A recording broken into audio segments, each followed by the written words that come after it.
This is ACOFAE.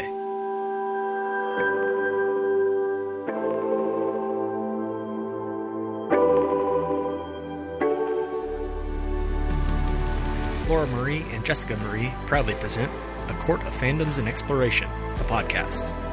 Fair warning, everything the hosts say is explicit, full of spoilers and adult content and shall not be used against them. They have opinions. Let's try not to drag anyone for expressing themselves and just have fun for an hour. We all deserve it. This episode contains spoilers from Spark of the Everflame and Glow of the Everflame, as well as Empire of Storms and Kingdom of Ash spoilers, with mentions of Road to El Dorado, The Truman Show, and Legendborn. For full list, please see show notes. There's also discussions surrounding death of a parent. Hi, everybody, and welcome to A Court of Fandoms and Exploration, your weekly deep dive into the fantasy, literature, and fandoms that we love. I'm Laura Marie. And I'm Jessica Marie. And today we are discussing Glow of the Everflame, Book 2 in the Kindred's Curse Saga by Penn. Obsessed. I don't know what else I can say. There's a lot of books out there that get a lot of hype that shouldn't. I'm going to be talking shit because it's 2025 and I've been nice for too long. And there are books that are incredible that I don't feel like a lot of people are talking about. And I feel like this is one of them. Like, why aren't we blowing this one up? For sure. Jess, you were very excited after book 1. We changed our schedule. Here we are in book 2. Do you still have that excitement? Just tell me now. Do you still have that excitement for book 3? Or are you feeling the series fatigue that we talked about in other episodes? No, there's no series. If anything, I'm kind of mad that we have to record something else next week. That's just in line with our strategy that, we discuss about and setting things. Cause I just want to go back into it. And the other part of me is like, well, if the third book is also dragging the feet, right? Because we know there's going to be a fourth book. There's no release date on the fourth book. So it's like, do I just do a reread of what I've read so far to stay in it? Because the characters are good. We have new characters. We have returning characters. And it's so funny because there's something that happens in this book that before the line is even said, it's something that you and I discuss about showing, not telling about found family. And then that is happening. All the showing is happening. And then it's almost like the author had to solidify that if you weren't picking up what she was dropping, she was showing, then she was in this newfound family and I was like, you didn't need all of that. Because it was just so apparent with the characters that we met from book 1 and the new ones that we've been introduced into book 2. Okay, here's my confession to you, Jessica Marie. I get very frustrated with Diem. I get so frustrated with Diem. I just want to be like, why are you doing this? Why are you doing this? Are you serious? Really? Why are you doing this? And here, spoilers, I guess maybe not for book 3. That continues. That's in character for her. That is part of who she is. I am still like that in book 3. I'm just like, what are you doing? So I feel that way here. And that is, I was like buzzing at the end of this book the first time I read it because I had a lot of feelings and a lot of them were frustration for Diem, Luther, and her mother. And going back really kind of and rereading it really kind of settled me and grounded me in the story a little bit more, because having an obstinate, stubborn mother like Orly that we get in this epilogue where she's just digging in, right? She's not listening to Luther. And he's like, no, listen, fucking listen to me. And she's just like, ba-ba, and goes on her merry way. And we find out what we find out. We'll talk about that at the end. And you're just like, ooh. It is all very good and satisfying, but a reread was very grounding for me. But Jess, you're all on vibes here, yeah? Yeah, I went off vibes. I didn't get a chance to reread it. But there were times where sometimes I'm like, why? Yes, Diem can be annoying. I feel like a lot of people say that about other main characters too. And you're just like, oh, well, to each their own, right? There are times where I also think that like Diem is just like a better person than me, because 1,000%. I would have really done a lot of damage in some of the situations that she had approached, from, trigger warning, dead parent trope, dead dad trope, all the feeling, how everything she was like, that part really got me. But how she treated some of the houses, I'm like, this is where I don't know if I'm cut out for politics, because the game she's trying to play, no.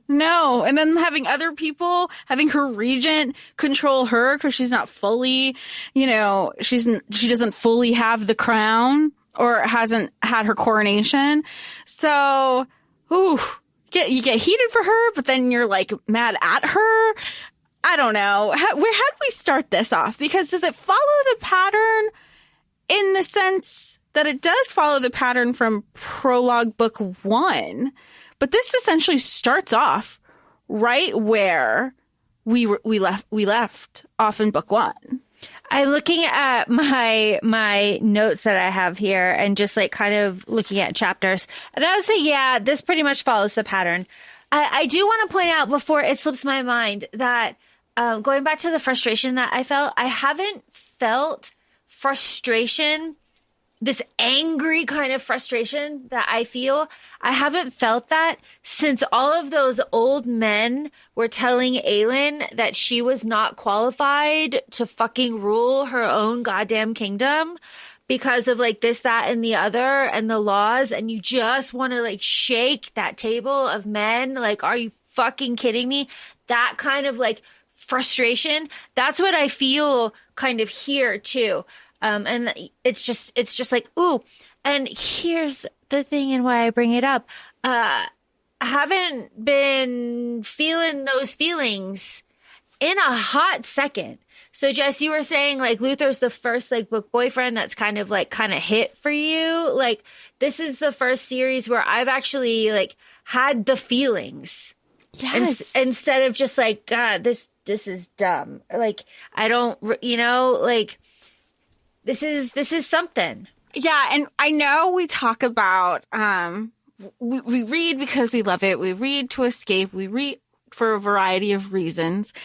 And at the same time, we are constantly reading and looking for the books that have given us those highs that we get so excited. I mean, when was the last time, and I sent you a voice memo. I sent you 2 voice memos on this book. When was the last time that has happened aside from Shadowhunters? Right. Yeah. So, and I feel like Shadowhunters is fair because it's 20 plus years worth of books. So it's a whole series, Saga, chronicles of characters that we've grown with and love. And this is fresh. This is new. This book 2 came out in 2023. So, and it was released like under indie publishing. She was an indie author. So I think it's really exciting and it's fun to have that like high again so far. And we're in book 2 and that's only book 2. Jess, you were saying how should we really start this? How should we really kick this off? I would say that when Diem is in the crown, having her moment with Teller, we start off right where we ended. From book 1, from book 2. I'm so frustrated with Diem where she's like, no, I can't tell anybody. No, I don't want this. No, my life is over. No, I'm going to dive into the water and get more flame root. No, this must be a hallucination. Shut the fuck up. You are the queen. You hate when people deny being the chosen one.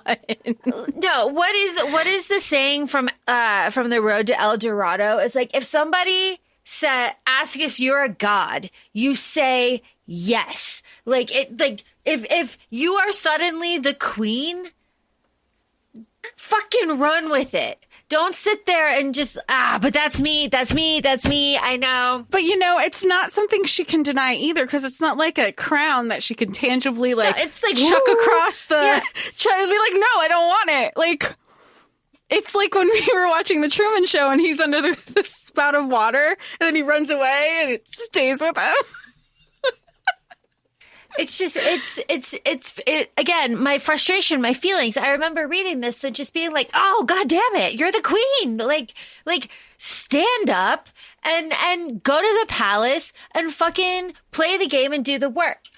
But again, she's a better person than I am. And she's rightly in character, like freaking the fuck out. Like, am I actually like losing my mind? Which I think is a fair assumption, I guess, because it would be incredibly overwhelming, especially when Lily pops out right there afterwards and is just like, you're the queen. Holy shit. Like, well, and her whole life of 20 years, she has been told that she does not have powers. It's really only been hallucinations. And just like we said in the first episode, denial, capital D, baby. She, so having her denial on top of the fact that she has 20 years of unlearning that she has to do of her whole life.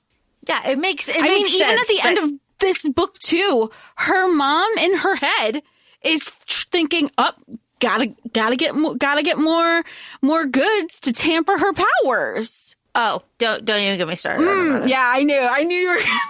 That's its own thing. It's her own thing. Don't even get started on her. All right. I do like this though. Teller's like, hey, you're not crazy. I would tell you if you're crazy. Like, you're not. But you're also like not fucking like fully mortal. Like, think this through, Diem. Think this through. And she's like, oh shit. Lily, this is what I like. Is this in book 2? I can't remember. I'm just going to point it out because it's right here. No. Lily says, hey, holy shit, like your eyes are gray. Luther can help you. Luther can help you. Let's go talk to Luther. Let's go talk to Luther right now. And I like time frames. This is 30 days because we have to challenge, right? There's a challenge to the death in 30 days. And that's kind of like where we end and the coronation will happen after. So everything that happens from now to the challenging is 30 days. So it's not a lot of time, but like a lot of shit happens in that amount of time though. Yeah. A lot of stuff happens in the amount of time. Just like her, Diem being like, I can't go to the palace. But they go to the hunting lodge. That's better. That's better. Luther, that's definitely safer with no totally sentries safer. guarding. Okay. Yeah. They totally won't find you in like the Crown's hunting lodge. That's fine. But freak out. It's fine. Luther arrives as he does. We love this, sword in hand. She's like kind of naked, sort of. We love this. We know where that is going. We love this so much. Where is my mother? We love, though, that Diem doesn't put up with any bullshit. We're still She's asking. very direct. That's one thing that we said on the first book, and that continues here, is that she's like, I'm not fucking around. I got a fucking crown on my head. I need answers. You keep telling me you have all of these answers. What do you know that I don't? Yep. We love it. Okay. On a reread, it is cleverly done. But in, I guess, the my first read, I didn't kind of like pick up the way that it was laid out for me. But when Diem is finally is persuaded to go to the palace with Luther and kind of like start this whole story, pretty much, the one horse trope. But the horse, Diem is like, hey, I kind of like recognize this horse. Oh, it's that asshole Henry. Sorry. No, it's just Henry. It's Henry. It's Henry's story about watching that horse trample a kid. And this is the same horse. Obviously, Luther trampled that child, and he's a heartless bastard. Ooh, I hate him. Ooh, he's bad. And she just kind of like runs with that and kind of like sits with that for a while until there's like hard evidence that is not the case. But like, I like how this book challenges assumptions. Like maybe not right away, but like at the end, you're just like, oh fuck. oh, fuck, why did I think that? Why did I take that at face value? Why am I not being a critical thinker? Why am I not challenging prejudices that I hold, that they hold, that we all hold? Like, why am I not doing that? And those layers are kind of like unfolded as we go throughout the story. And I like that. Yeah, and I think what's also realistic is that it continues to happen because sometimes you are exposed to the same thing over and over again because you're not going to get it right away, or it's shifted into another prejudice. So every time she has another roadblock, she's like, I keep doubting. Why do I keep doubting him? I keep giving everybody else the benefit of the doubt, including Henry, but I'm holding him at being Luther to an entirely different standard. Yeah, and it's pretty wild. It's pretty wild. All right, we go to the palace. We have our moment with Sarai. We love Sarai. We love her. And then we have, again, frustrating Diem. You're frustrating. Just take a goddamn shower before this family meeting. Why must you do this? Why must you show up dirty and like bloodstained and wild-eyed and gross and wet to meet the entire extended royal family? Why are you doing this? She's clearly not thinking, but also like, I have no excuse for her. I think it's just what we would do. Like, let me get my shit together. Give me 20 minutes and then I'll be downstairs. Yeah. Because this crown isn't going anywhere. Yeah. In no reality would I be like, yes, right now, everybody discuss. No. But she does. And Luther's like, are you sure? And she gets a little obstinate about it. And he's like, all right, fine, let's go. We meet Remus, Aemon, Taryn, Elix, and Eleanor, among others. But those are our main ones. We love all of them. And of course, Diem can't keep her mouth shut. You have a mortal parent? What? What is happening? Well, you have to ally with House Corbois, right? We're the strongest safety in numbers. And then we realize that we have Aemon. Aemon is a contender. He's a contender, and he's going to worm his way in here. Yeah, and everybody gives her a warning. Aemon's not the one you... Everybody gives her a warning. Aemon's not exactly trustworthy. Aemon has ulterior motives. And then she's just stubborn as hell. And it's like, well, I'm going to decide that for myself. And you can't tell me what to think or do. And so she does, he does worm his way into her, like, thoughts and actions, and very manipulative when it comes to perception and the court and with the other houses. And it's just his nature. I don't know, but she falls for it. Yeah, she falls for it hard. She's telling secrets that she shouldn't. But Jess, here's a question for you. Is one of your favorite scenes this scene in the hallway where like Luther is like taking her to their room, you know, they're talking about the challenging, you know, they're talking about, you know, I'll tell you about your mother in the morning, whatever. And the guards don't step in, and then they shut the door and Luther goes back out. He's like, why didn't you fucking kill me? That's your fucking queen, you assholes. Yeah, did you love that? Yeah, I don't know if it's like one of my favorite scenes. I feel like every scene Luther's there is a favorite scene. But yeah, and I also like, they have good banter, they have good fight, and it's not, even when they argue, they as in Diem and Luther, it's not like, okay, you're fighting over petty shit. You know, even flash forward to them fighting. He's like, you're going to let me through. And she's like, shut up. They're literally doing what you told them to do, which was to like not listen to you. Figure it out. Like, listen to yourself. You're not being a critical thinker and you're not thinking logically either. Yeah.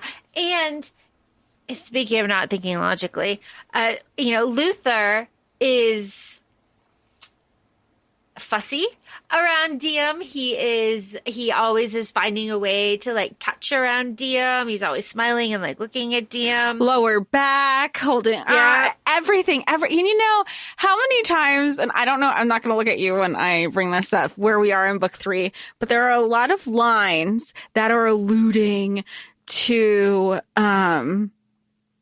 more than just a relationship, because this is the book where you hear about mates and the difference between marriages and mates, and you know, coupled with some of the information that we have with book one, and we have like everybody's just like cutting themselves off because they can pick up on something. She's like, why are y'all just like shutting up and not finishing your sentences around me?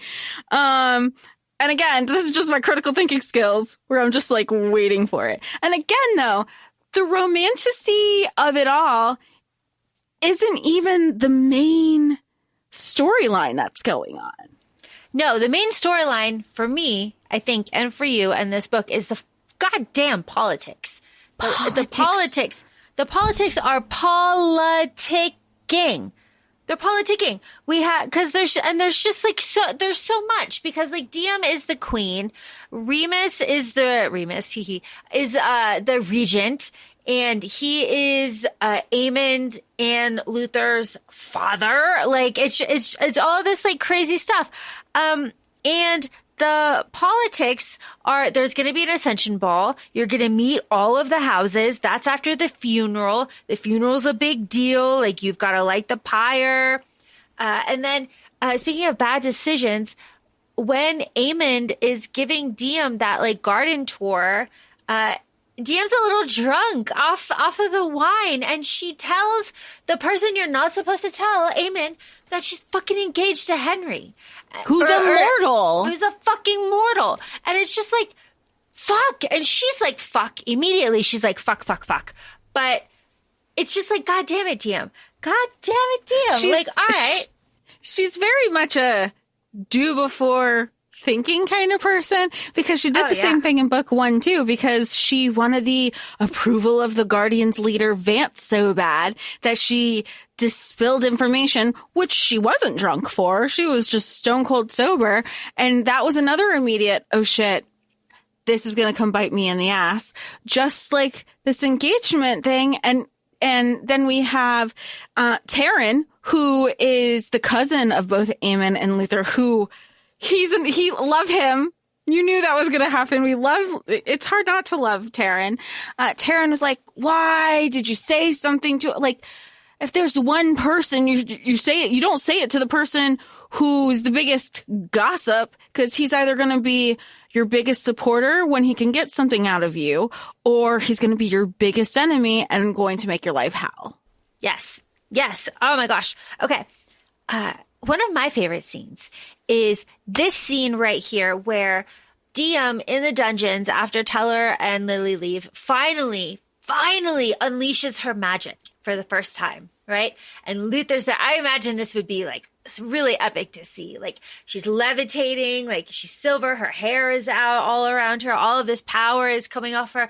Luther is there like building shield after shield after shield that she is burning through in seconds. He's trying to keep the palace from like coming down on their heads, and she is just like exuding all of this power. Like, that's so fucking cool. I just love it. And then after, Luther is sitting there like on his knees, just like laughing, crying, like overjoyed at this, what he just witnessed.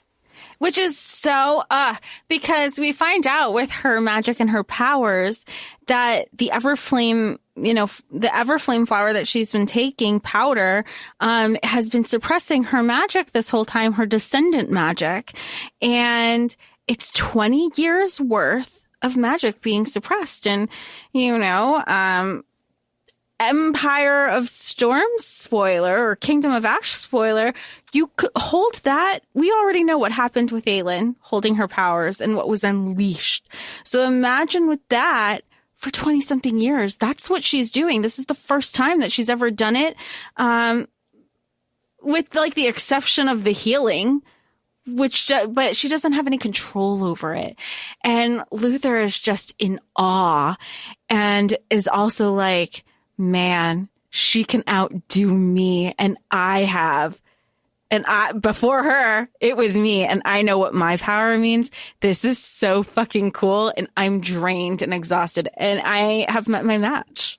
Mm-hmm. I finally have my match. All right. If I ever see Orly Bellator, I'm going to punch her in the goddamn face, because Luther tries, like a good man, to keep his promise to Diem and tell her, what he can about her mother. And Diem lays out the facts that she knows, and he looks at her like, that's it? That's all you know? Shit. I can't tell you anything. He's like, and when you said that you were taking over for her, I really thought, like, you don't know anything? Right in the teeth, Orly. But you know what? She kind of thinks this too, even when she was just in healer mode from book 1, because she's like, all this shit you could have told me as a healer would have been really beneficial right now. And those were just basic, like, the foundational healing things. Now we've leveled up, quite literally, needing more information. And Luther's kind of like, did you dupe us all? Like, you really just kind of had to weasel your way into the palace. What did she teach you?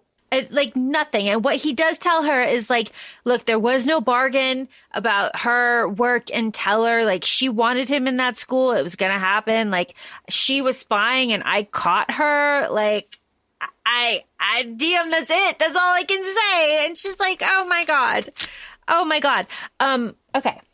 Okay. We are talking about politics. Let's talk about emotion.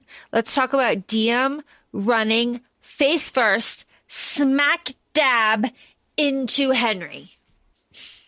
I cannot. I cannot. Because she's just like going around about her day, and she's just like, well, I've got these meetings, I'm going to meet with Remus and like a family council. Like, I'm going to get all my shit in. Like, oh, fuck.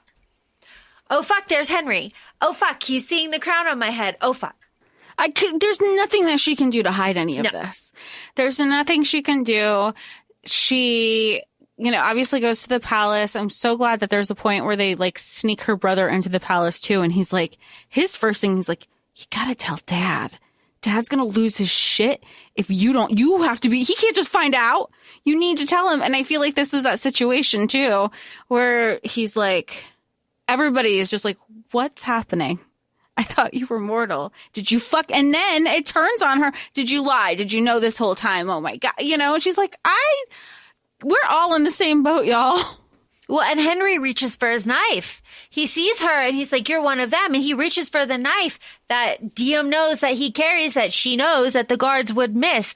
And they look at each other and they're like, is this what it is? But then they almost fuck in that room, and she's just, when it comes to Henry, and she got to the point, we get there. 600 something pages, but we got there.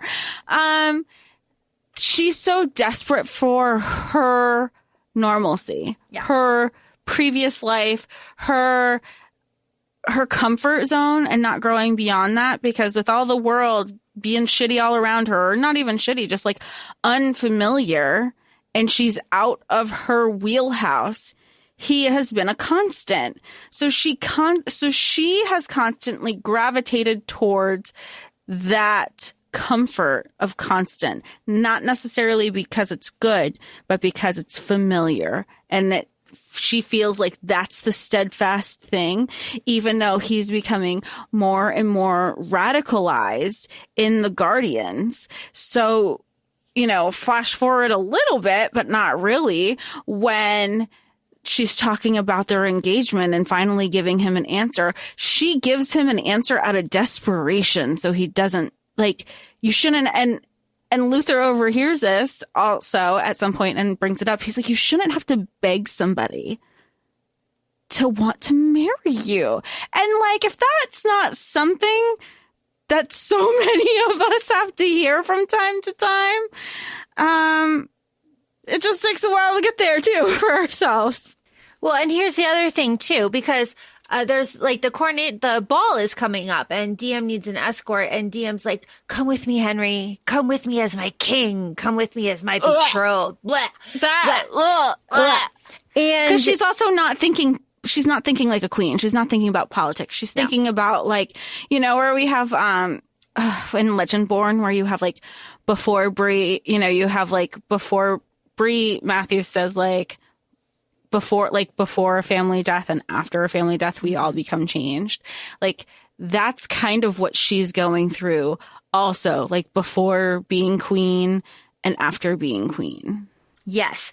And Henry, though, is like, hey, yeah, so I could be king. And then when Luther very respectfully comes in and is like, yo, none of this, whatever, none of this. And Henry's like, why am I listening to you? I'm going to be your king. And Luther's like, bet. Okay.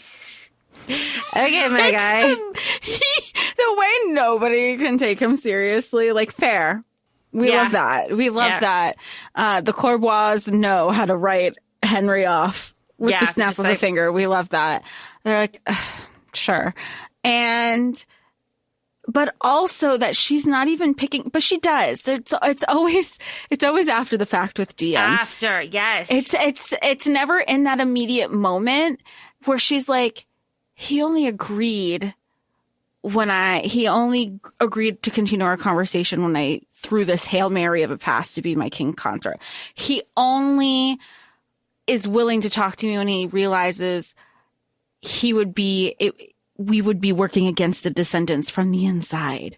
So it always clicks together, and then it stays with her. It stays with her in the pit of her stomach. But then when she sees him, I mean, it is a toxic relationship at this point, because when she sees him, she forgets about all the icky feelings, the immediate icky feelings that she gets after he leaves. Yep. Childhood. Ooh, that's the draw of nostalgia, right? Like the trap of the past. But right after this, though, we have Luther, as we do, basically tossing a ledger of children that he will continue to has saved and some that he has not been able to save because of the progeny laws that are in the land. And this is what Diem accused him. She accused Luther of murdering all of these children because he's keeper of the laws and like that's one of his duties. And he got really mad at her during their magic fight and was like, I do deny that shit. And here's the proof of me not doing that shit. And Diem is like, well, fuck. All right. Because this is after, because she's like trying to piece it all together, because at this point she has Henry saying, I saw a dude on this type of horse killing a kid with no remorse. And she's ridden that horse.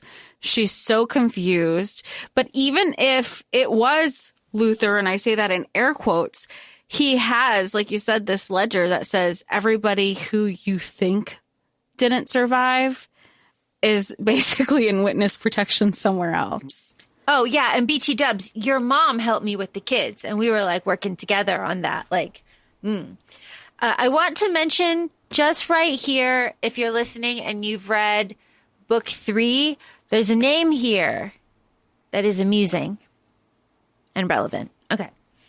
Is it one of those SJM? If there's a name, it means something? No. Oh. No, because you don't realize it until you have to read book 3 and come back and read this.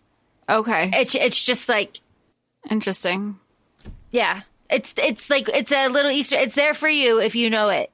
And if you don't, like, it's just one of those, like, whatevers. You know what I mean? It's fun. Okay.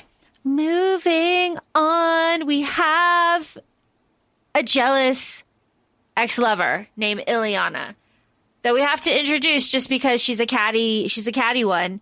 Very handsy. Honestly, bitch needs to stay in her lane because she's mad and pressed that the boy she likes doesn't like her anymore. And she didn't even like him, like, maybe physically, because they say, like, yeah, they're, like, both really attractive and, like, of course.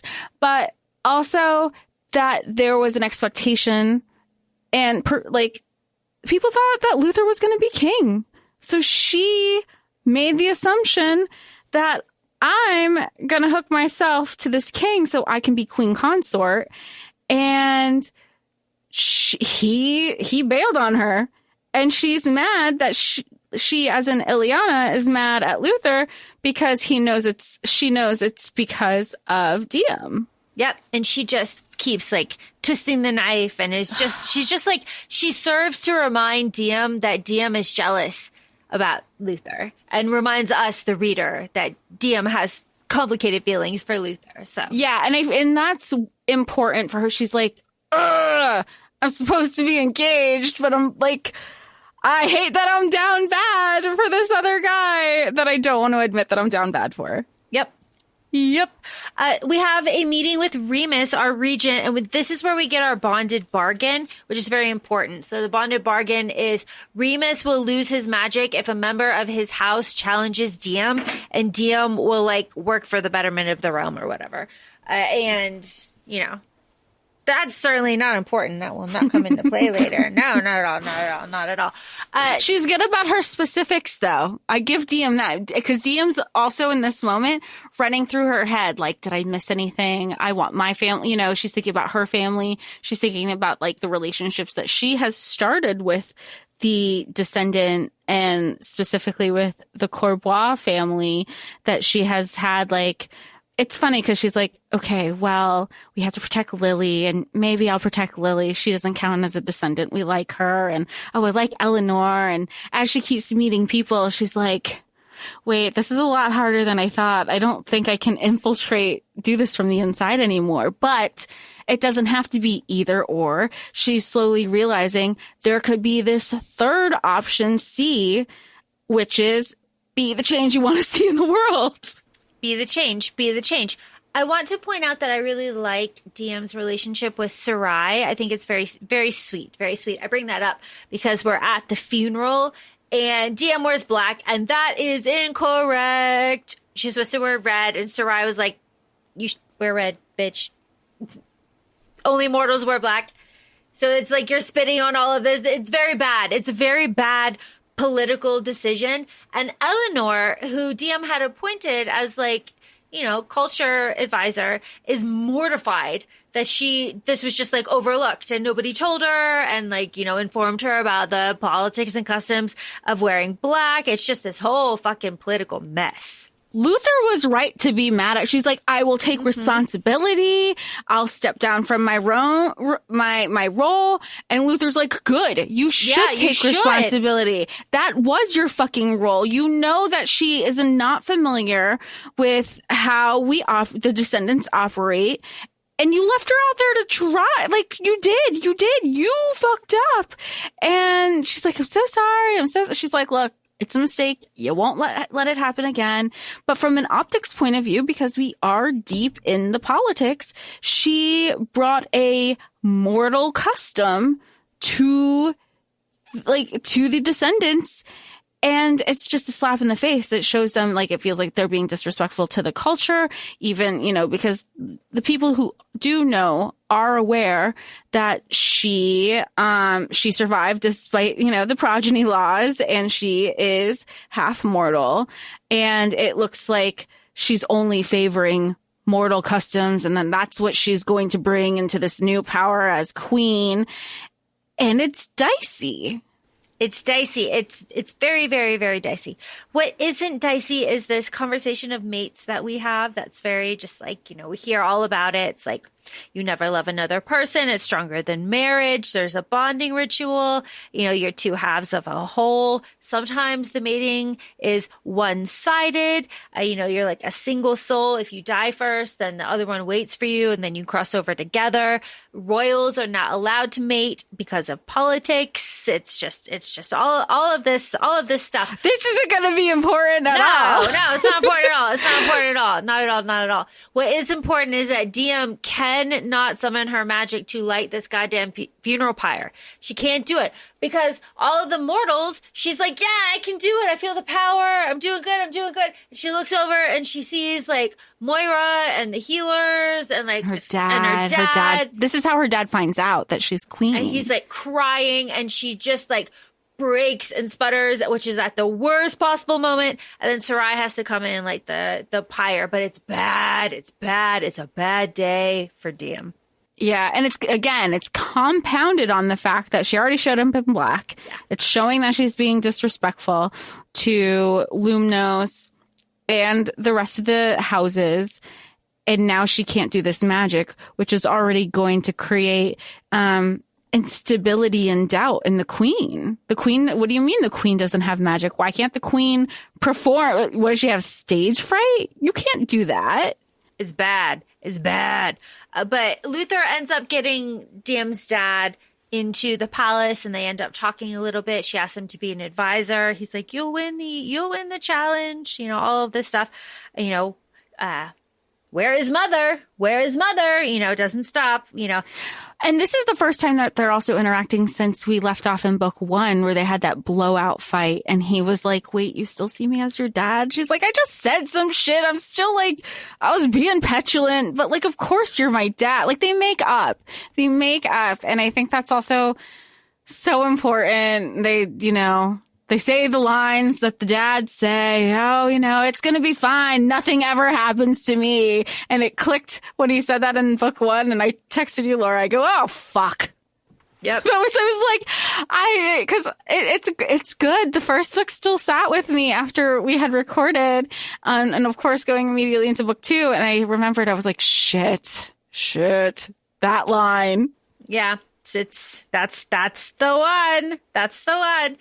This is where Diem kind of buckles in though. And she's like, no, I'm really going to put an effort into training with magic. I'm going to put an effort into learning about the houses and the politics and the cousins. She goes to a dinner. It's very informative with everybody. She's there with Aemond a bit. We learn that Lumos has gray eyes. That's not important. She gifted the descendant with blue, but Lumos had gray eyes. That's not important. Because the only 2 people aside from Lumos that have gray eyes right now are Luther and Diem. Yes. Hey. So here's the thing. Diem is trying to adjust. She's not doing a great job. We are introduced to little aspects of her life, like Perth, the descendant that she saved from the fire in book 1, is her very loyal personal guard now in book 2. Luther and Diem end up having just very sweet little moments, where he's taking off her shoes very sexily. And he's like, I pledge to serve you, all of these things. We love that. I'll be on my knees for you. Oh, it's all there. It's all there. If you love politics, this book is for you. If you love fantasy, this book is for you. And if you love romance, it's all there. But there's soft moments. You're good at picking this up, Laura. They're so tender, but it's also so Diem, you're dumb right now, because what do you mean? You just act like this casually with somebody you're not interested in, where you're vulnerable and he's the person that you want to cry to and hold you and all of this stuff, but you're just totally chill. What? Yeah, and this is where Luther says Henry only wants you because you offered him a throne. Lumnos is my reason to do all of this. They end up, though, in this tender moment, fighting. They end up fighting about this. And, Diem, runs away. She's like, goodbye. And they are awkward for a few days. We're training with Eleanor. We go through, the meetings, and we learn more about what's happening. And, others are like, oh, you and Luther, you should probably talk to Luther. You haven't talked to Luther in a while. They make up, sort of. She talks about the battlefield visions that they have been sharing. And Luther says, Lumos, kind of speaks to me. And then we have Taryn introduced to our training sessions. This is where we have our shield training because we're going to the ball. And this is one moment where I sympathize with Diem, because I would have reacted the same way too. Diem has to go to the coronation ball, or to the ball, with Aemond, and he shows up and he gives her a necklace, all of this stuff. And she's like, you're scheming and blackmailing. And he stops totally dead and is like, hey, I straight up asked you, I didn't scheme to do this. I'm not going to go with you if you don't like genuinely want to go with me. Like I'm like giving you this gift. Like but the gaslight, like knowing what we know, he played it so good. He plays it so good. Because he also says like, this was like Luther's idea, right? Like I didn't ask for any of this. There was no like bargain or anything. Like if you don't want to go, I will walk away. And he turns to like walk away. And that gaslighting would have had me like. Same. Because you're like, oh, and this makes her question her instincts too, to be like, I'm listening to everybody else. I just need to make these decisions for myself. Like I'm the asshole, actually. I'm so sorry. But that's the gaslighting and that's his manipulation. And I just, we've all been there. Yep. Let's talk about this though. Henry shows up at the palace. Henry shows up at the palace. Why don't they bow down to their mortal king? Ew, it's so, I was almost hoping he was going to be drunk to give him some sort of excuse that he was like heartbroken over the letter. She was like, did you not get my letter? I did, but I refused to listen or believe it or whatever. Cause this is where I was like, oh, he read the letter. He got sad and drunk. And now he's just like singing outside our window, basically. And I'm like, no, like it's gross. It's bow down to your mortal. So, and that's just another thing, we want to like stack up those red flags that he had no consideration for her and her role as a queen, no respect for her, and that it was always about his power and how he can use her. Which is something that Luther brings up later. He goes, when, they've had altercations back and forth and she's questioning him, things that he said. He's like, I don't want you to see me as one of the people who want something from you. I just want to be with you. I just want to be around you. I want no ulterior motives, and I don't want you to feel that from me either. It's good. It's good. It's good. We should mention that there's 200 rebels waiting outside for Henry's signal because they're going to attack, right? They're going to attack. So what do? We go and we tell Luther, they're going to attack. And Luther says, all right, we've got representatives from all of the realms here. Let's get the mind control ones. Let's free them of this magic and let's mind control the shit out of these rebels and get them the fuck out of here without any incident. You do that. I'll handle that. Peace. We'll meet up after. And Diem's like, all right. Let's do that. Sure. But let's not forget that he does that. And that is the, I'm going to give a solution to the problem because she said, I don't want them harmed. I don't want them killed. There needs to be a peaceful way to do this because there are a lot of innocents here. And he's like, okay, well, this is the only way we could do this, which also means that we're opening up the minds for, to everything. We're not just telling them, look, go this way. They're going to have access to all of our minds, all of our secrets. And this is after we know about the ledger. How, again, projecting, knowing what I know, knowing that information and knowing that can get tapped into, would you have allowed that? Or would you have been like, no? I don't know. I don't know because like, what do you do? The alternative is to just go slaughter all those fucking people. And what does that do? You put them in the dungeon. What the fuck does that do? Like, it does nothing. Like, there is no good solution. It's like, and it just adds to the mortals. Like, it proves to the mortals, the Guardian's point, that the descendants don't give a fuck. Yeah, you're just making all those people martyrs. And that's what she is trying to dispel. Yeah, so I don't know. I guess it's like the better outcome. It gets us to the ball, which is the most important part. All that bullshit is done. We can go to the ball. Here, my second reread, here are the gifts from the other realms because we're presented gifts to our new queen, Diem. She gets a cloak, a cure for any illness, a compass to find your heart's desire, an orb of answering, and there's a couple others that I didn't get, but those are the big ones. And Teller is invited to study in Sotos officially, and Diem's like, no, rah! And now this is the same institution that Henry was telling her about, that he would become the experiment. She lets her cards show every time. And her dad tells her that too. He's like, you have no poker face. How are you going to do this shit?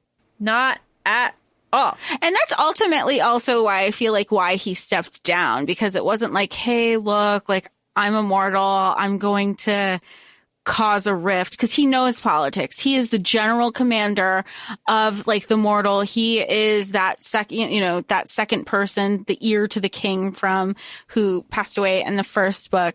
So I feel like he also stepped back to be like, I'm a liability for you.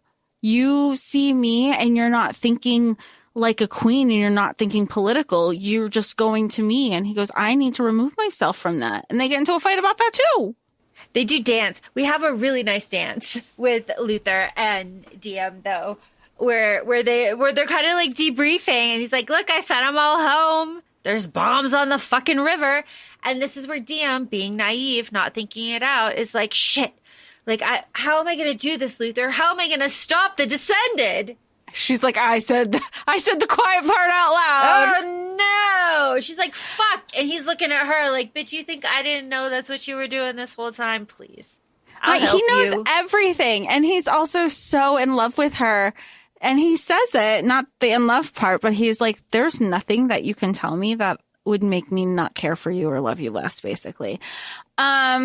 You know what this book and all of the fashion reminded me of? Remember when we would read the Black Witch Chronicles and we were just like, we wanted all the fan art of the fashion that Ellerin was wearing, that her aunt was putting her in.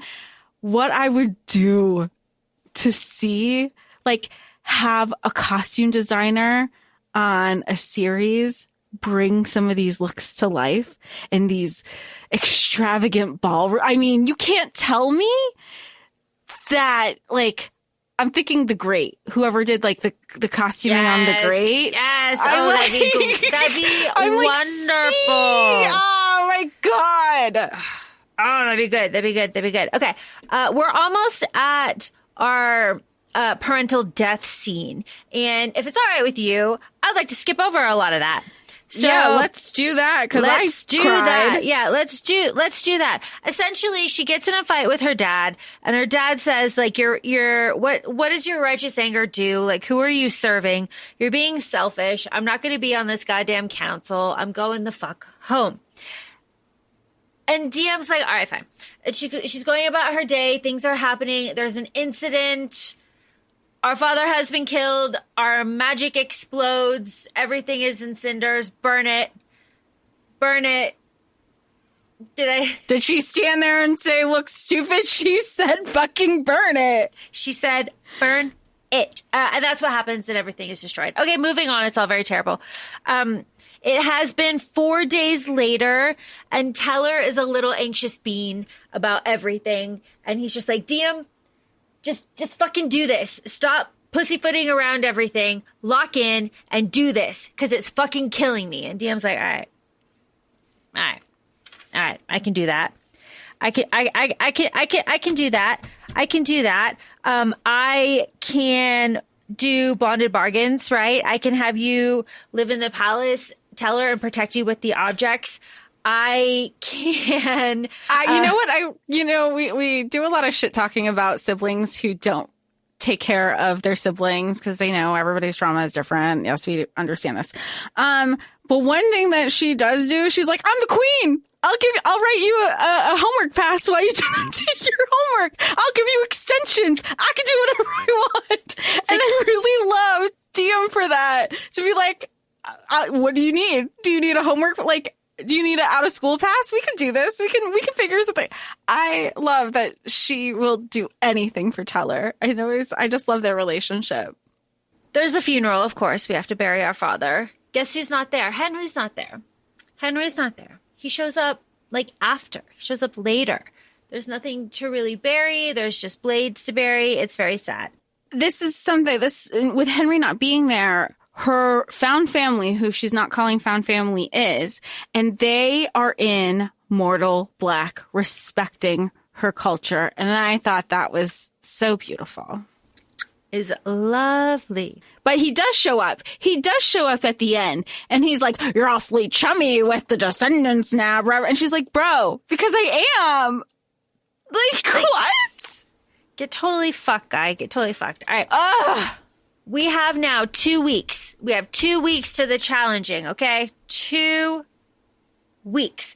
And when Henry shows up, I mean, we have to say, like, Diem, let's start over. I mean, he starts to give her the shit, right? Like, it's this whole thing. Like, Lana's a full healer. Lana's there, right? Like, because we're meeting with Moira. We're talking. Yeah, and she's shitting her pants too because she's like, fuck.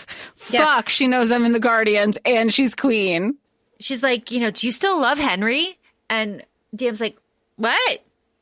The fuck you asking me for? Which means Lana is. I was like, oh, well, she was like, I know that they've been getting like friendly. And I go, oh, he's totally fucking Lana. Totally fucking Lana. Because she's like, yeah, we're engaged. She's like, really? You're engaged? Does he know that? Okay. Like, Henry's dad's like, you're engaged. And Lana's like, okay. It's so, I was good like, to does nobody here know what social cues are? I know. Oh, God, it's funny. It is funny. But Diem is just like determined to keep Henry in her life no matter what, right? So she's sneaking Henry and Vance into the palace blindfolded to check out this goddamn boat. They're running from the guards. They're going through the secret doors. They're escaping and evading. And then they fucking leave her there and ass off into the woods. And she's just like, well, fuck. If I had control of my queen powers, papa. Yeah, papa. Right? Like, papa. This is why we did not get the 5 Infinity Stones. No, not at all. Not at all. Okay. So now a couple of days go by. Now we're at 4 to 5 days until the challenging, right? Now we are blood sisters with Eleanor. Now Eleanor is being sold off into marriage because we have to make the house strong, right? This is where the rage starts to build. This is where Luther gets angry at Remus. This is all like things Eleanor are kind and Lillian. And Lillian was like, Lillian's like, it's fine. Like, I kind of understood that this was going to be, and Diem is like, no, actually, as queen, one of the first things we're doing is we're not forcing marriage on anybody you don't want. Yes.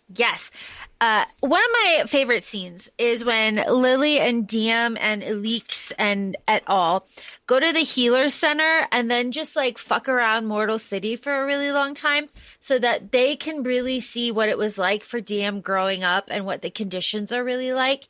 And all of them come out of that trip changed for the better, I think, and more aware and more just like, I can do more. I should be doing more. I'm ashamed. I have all of these feelings, right? Like, well, and I think it also is like, this is the education. You know how we discuss how being exposed to things and being educated and just having different lived experiences helps us have an open mind to be more understanding of other things. And this is one thing that Lily is doing is she goes, wait, so if this is the healing center, why don't you have access to X, Y, and Z? And they were like, well, good question. Why don't we?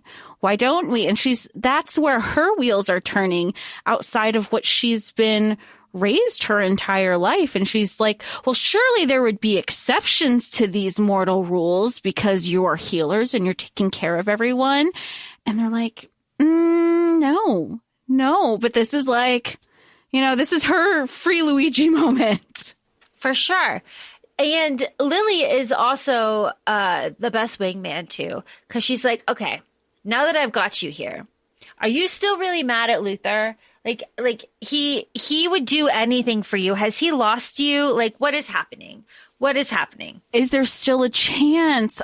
She let like all of the sibling relationships are great, but like the female friendships are great too. And I think that every female friendship has a different, aside from Ileana, has a different layer to it, but it also feels like you don't have one person that completely completes you in your friendships. You always have like, you know, some person might be this, some person might be that. Sometimes we have that great 360 friend, but she's building that. Diem is building that in this new family and this new life that she's creating post crown, current crown.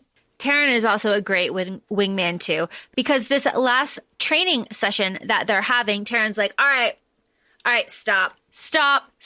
You are numb and you need to hear some stuff. Luther will wait for you forever. He will do anything for you. Like, you know, I'm defending him. Like, stop treating him like shit. Leave that stupid mortal and go be with Luther. No one will say it to your face. I will say it to your face. Leave him. How hard is that to be that person? And he did it. And he's like, can't get rid of me. Can't get rid of him. Your mortal guy's gonna fucking die. It's gonna kill Luther, but he'll be there for you. He'll be there for you when your kids need an uncle. He'll be there for you when your mortal dies and your kids need a dad. Like, he will raise them but don't sit here and allow yourself to pretend like you don't also give a fuck too. Yep. All right. Now we are in the backslide of this book. The politics are politicking hard. We have some bad meetings, like meetings that go very poorly where like Taryn, it's this whole thing. Remus steps in and he strips Luther of all of his titles and he gives them all to Aemon. It's a very bad situation. Like Eleanor is like banished. Everybody's unhoused. Everything is bad, right? 2 days to the challenging. Okay. You know, you're tearing our family apart. But this is where Diem is just like bombarded with truth bombs, right? Like, Diem, Aemon and Ileana are best fucking friends. They set all of this up. They set you up at the dinner table at that party. They were acting that way on purpose. He invited her to all of this stuff. They are working together to put distance between you and Luther. Why do I have to fucking spell this out for you? Because you know, rewind to that part of the book. She's like, why is Ileana here? And he's like, I don't know. Luther must have invited her. And so that's also clicking into play. Like, of course they want us apart. They both have an ulterior motive. Yes. All right. Now, 2 days until the challenging. Where is Luther?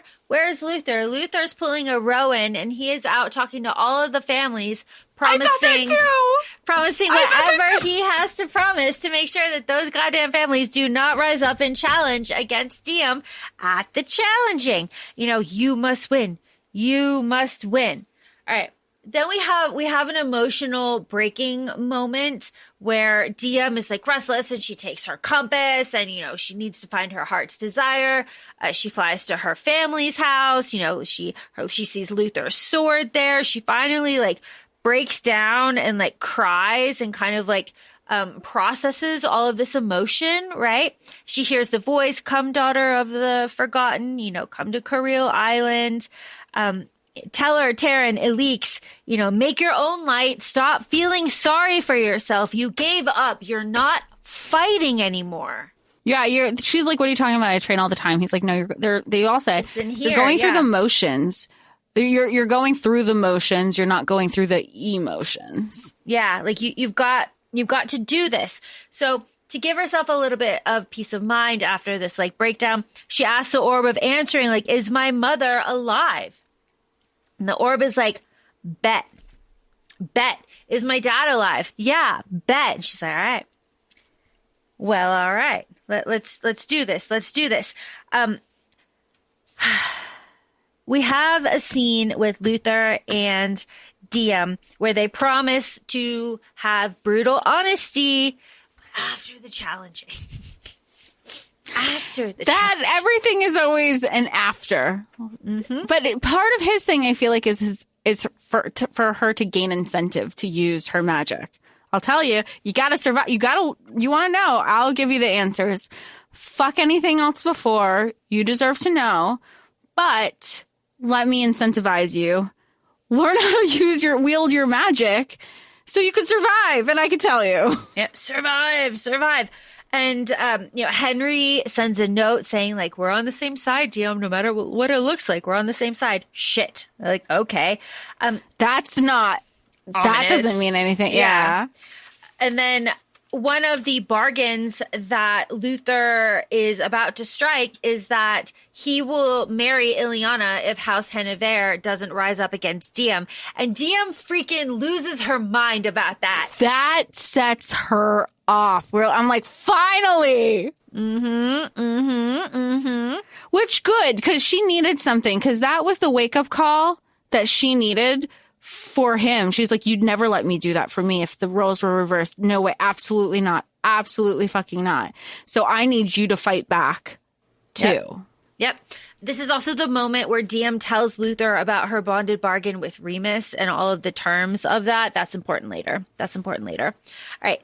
Diem is saying goodbye to Moira. Peace out. Take care of Taryn. Henry, she goes to Henry's. This is what I respect the hell out of Diem. She shows up to Henry's door and is like, I'm going to have it out. I'm going to have it out before I go into the challenge. I'm going to do this. And he's not fucking there. Of course he's not. He's out of town, right? He's out of town. Which is another thing that her brother brings up. He's like, you are going to die. You're challenging for your coronation, which is life or death. Is he even in the fucking stands? Like, her brother was even like a good wingman. We're at the challenging. It's the challenging. It has happened. We need to calm some nerves. So Luther tells Diem, hey, Diem, did you know your brother kissed my sister last night? Can you believe that shit? She's like, oh my God. Hey. I love it, which was like, it's so cute. It's like, what an information. You're about to like go into this thing. She's like, how did you find out? Because you get gossipy and excited. Because you knew, we've been the reader. You're getting excited for Lily and Teller. They're excited. And she's like, I can't believe. But then it shows Diem the depth of their relationship, both Luther and Lily's. She's like, siblings don't just tell each other that shit, She's like, now I'm going to be mad that my brother didn't tell me. It's like, Luther also gives her a personalized medallion. We love that shit. And he promises to do everything and anything to keep you alive, and then gives her a very public kiss. Now, Jessica Marie, I have a text message from you that says, Ghislaine? Question mark, exclamation point. Yeah, so that's kind of where we are. So we have the coronation. Basically, it's if none of the houses, basically, if anybody here objects to this union kind of situation, speak now or forever hold your peace.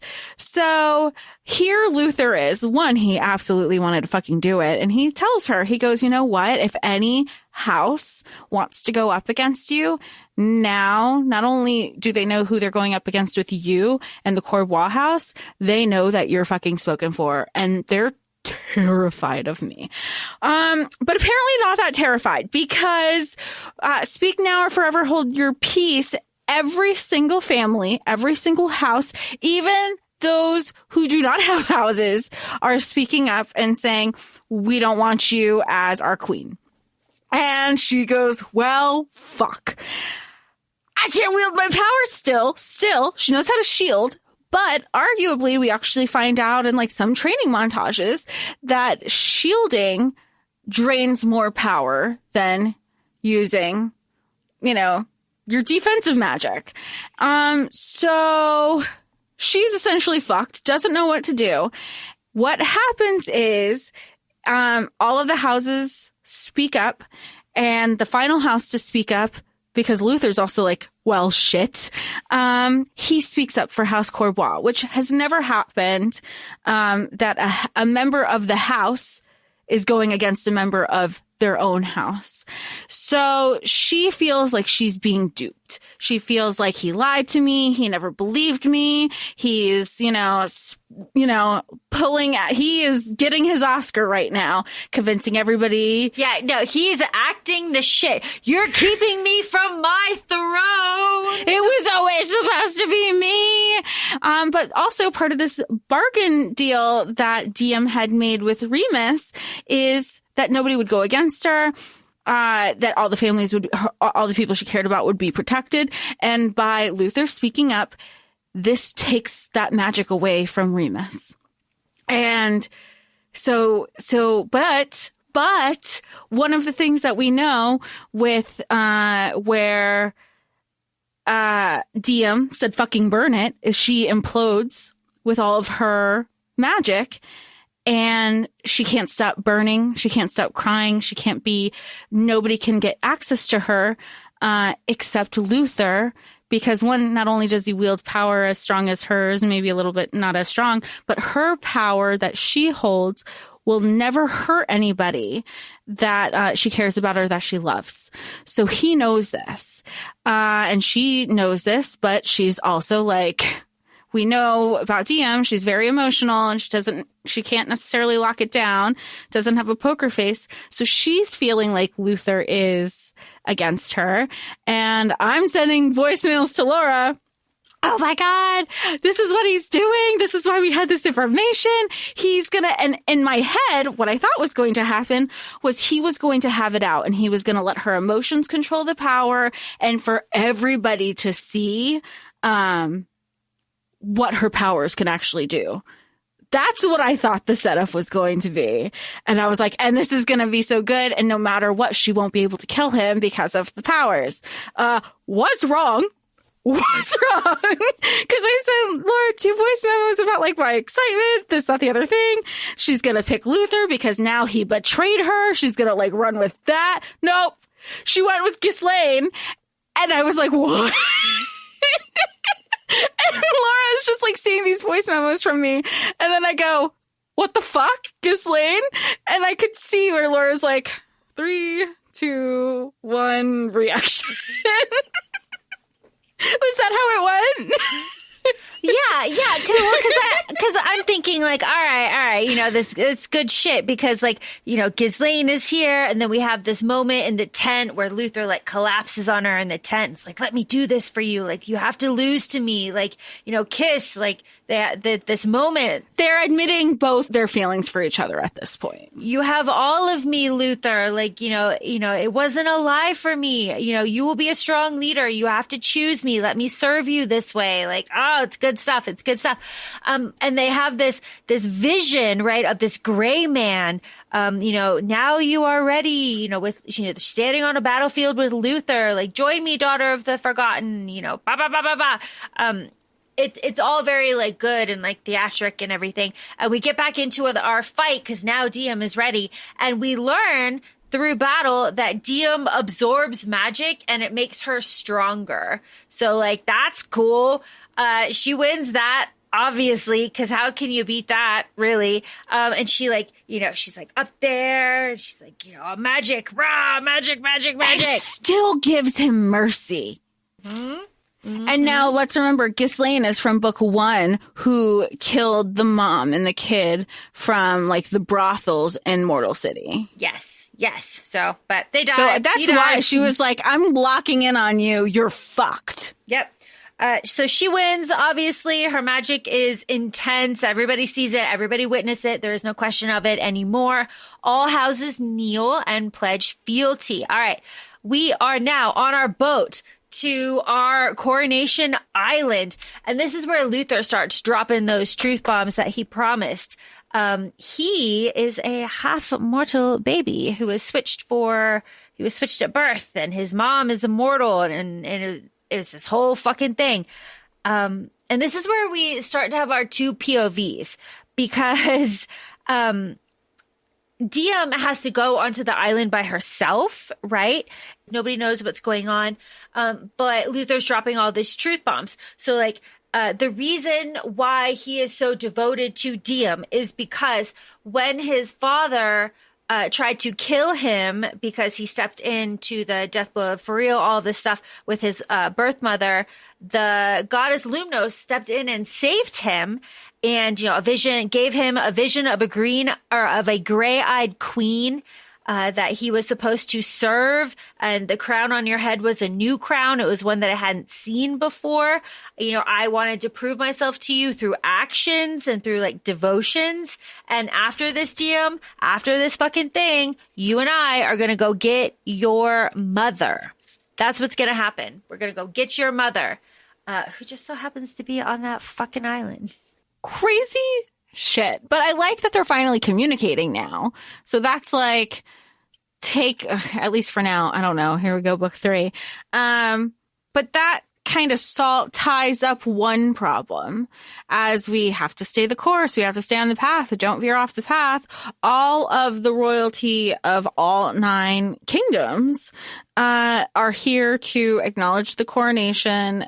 Diem is on the beaten path. She has to stay the course. All 9, 8, because she would be 9, leaders of the kingdoms are here because they are here to acknowledge her coronation. They're all speaking, not even speaking. They're just kind of giving additional background that I did not take notes for. I was vibing, so maybe book 2.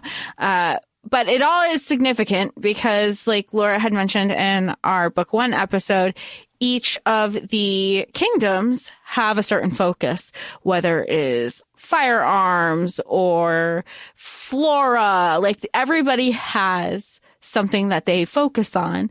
And so they have to go through a certain rite with the Heartstone to acknowledge the coronation that Diem is the Queen of Lumnos.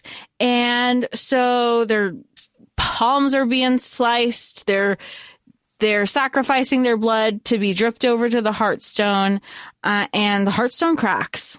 The Heartstone cracks when it is Diem's turn, and they start pointing fingers at her.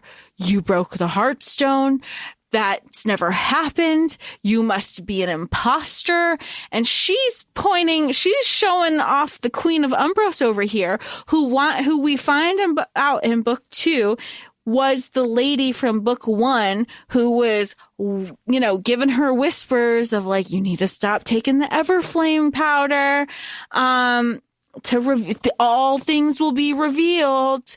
And Diem's first reaction is, what are you talking about? I did what you told me to do this thing. I did the thing. This is not on me. Actually, it might be on her. She told me to do this other shit. Because throughout the whole time, through this whole coronation process, she keeps saying the Queen of Umbros, she knows that I'm hiding something. I don't know what I'm hiding, but she knows something I don't know. And she clearly hasn't let everybody in on whatever she knows, especially considering that we've all met before in one way or the other. But at the same time, this is happening. Heartstone breaks, imposter, fingers pointing. Run, Diem, run! Her mother shows up. She's like, the fuck? End scene, end book, cue epilogue. Cue epilogue. Coronation Day. Luther finds Orly on the goddamn island of Coriel. What is she doing there? She's gathering flame root. She's been hiding out there this whole goddamn time. What is she doing there? Setting a trap for Coronation Day. She didn't realize it would take that long for the king to die, but shit, we're all here. And Luther is like, Orly, what the fuck? Hi, what the fuck? And Orly's like, where's your crown? What the fuck? Yeah, he's like, plans changed. I need to tell you. Orly, listen. And she's like, no, I can't be stopped. Fuck off. Cuts his fucking Achilles tendons and runs and sets a fucking bomb. And then while she sets the fuse, runs to hide, runs into fucking Vance of the Guardians, piece of shit. And then they are looking at all of the crowns and being like, all right, they're all gonna die. And then she sees that Diem is wearing the crown of Lumnos, and that's when she starts fucking sprinting her ass off. Well, and she's not listening to anybody because she tries to, and Luther's like, he's even trying to break through, like, you are just as stubborn as your daughter. I see where she gets it. What are you talking about? What do you know about my daughter, sir? What do you know about my family? Meanwhile, Orly is fucked off for 8 months on this island. Which also is like, you didn't recognize, it's only been 8 months. You don't recognize your daughter's voice? Yeah, like, right that's, in front of I you. still hear my uncle's voice, and it's been years.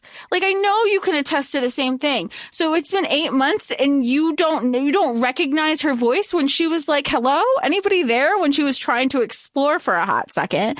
And then even Vance comes around. He's like, so before you even go through with this, you should probably know. Won't hear for shit. Yes. Bah. Bah. It's very frustrating. End scene. That's the end of the book. There's a big explosion. Everything goes black. Ba, ba, ba. I can't imagine, like, you went right into book 3 I did. for this. And you said, and you're on record saying earlier this episode, you're on record for the first book that we covered on our episode. You could not put it down then, could not put it down now. Could you, and now you wait. Imagine reading this lifetime. No. The world is shitty enough. I don't need to imagine bad things. Right. I was just like, thank God we have these 3 back-to-backs. Yeah. Yeah. Yeah. Do you for sure. feel overwhelmed? Or, like, do you feel like you need a break? Or if book 4 was available, you'd want to know? If book 4 was available, I would read it immediately. But I am feeling a little bit of like, are you fucking serious? Kind of vibes. Like, and not like, it's not fatigue. It's not like anything with the story. It's just like one of those, like, are you fucking serious? Shit kind of things. Okay. So it's like, and this one is less, so book 3 is less like, oh my God, I need book 4 immediately. You kind of sit with it a little bit more, and it kind of stays with you a little bit more. So you will be ready for book 4 when it comes out. All of that to say, Jess, did you enjoy this book? I really did enjoy this book. It was so fun. I love that we have a podcast because I just want to shout it. Everybody should read this book. This book is so fun. I feel like we can be a little bit critical. Again, maybe we have high standards. We're just constantly looking to chase that high. And I feel like this is just hitting the things that we feel that have been missing in fantasy.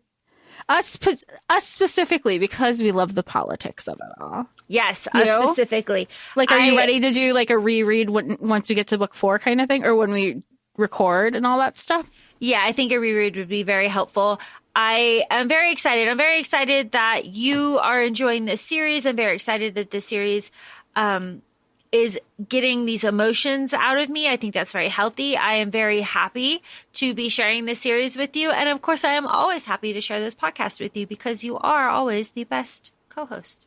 You too. What was your favorite part? Do you have a favorite part? What was my favorite part?